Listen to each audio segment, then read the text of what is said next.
Labukas.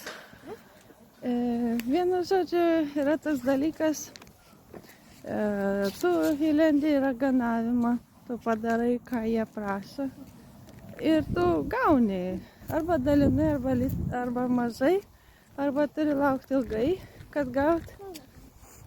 Bet dažniausiai žmonės laukia, kažką gauna, jie užsikabina.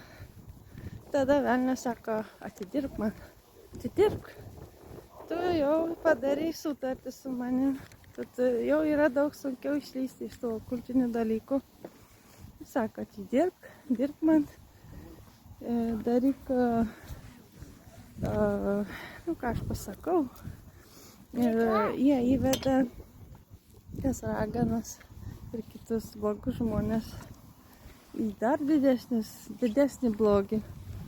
Galbūt tas žmogus nebuvo tas blogas, bet jau kai pradėjo ten raganaut, pradėjo kenkti kitiem žmonėm, tai jau neapsistoja su vienu žmogum.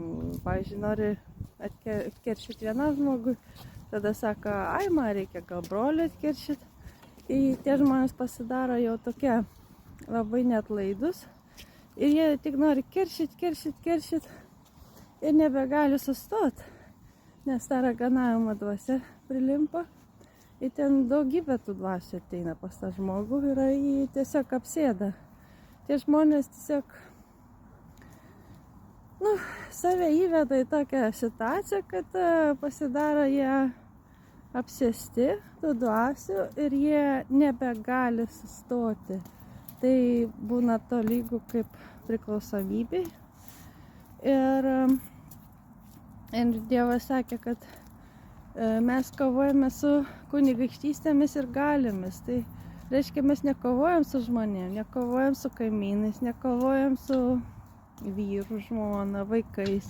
Mes kovojame su tais velniais, kurios yra galios, kurios yra, nematomos, bet jos veikia, jos puola, jos gali kankinti.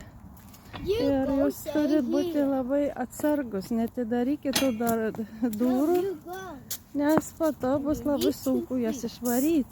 Tas okultinės dvasios labai sunkiai išeina. Jis nenori išeiti iš žmonių gyvenimų. Jie pasisavina, nori pasisavinti tą žmogaus palaiminimus ir visų kitų.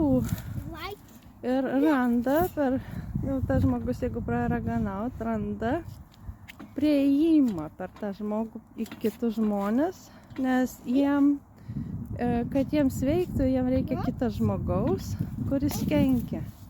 Ir tai dažniausiai būna per blogą akį ir bloga akis ateina per pavydą ir neapykantą. Tai ačiū už dėmesį. Nelyskit ten, kur negalite. Geriau nelyst, geriau mažiau turėti, geriau nekenkt, kad būtų visada su Dievu. Ačiū už dėmesį. Iki greito. Amen. Bye bye.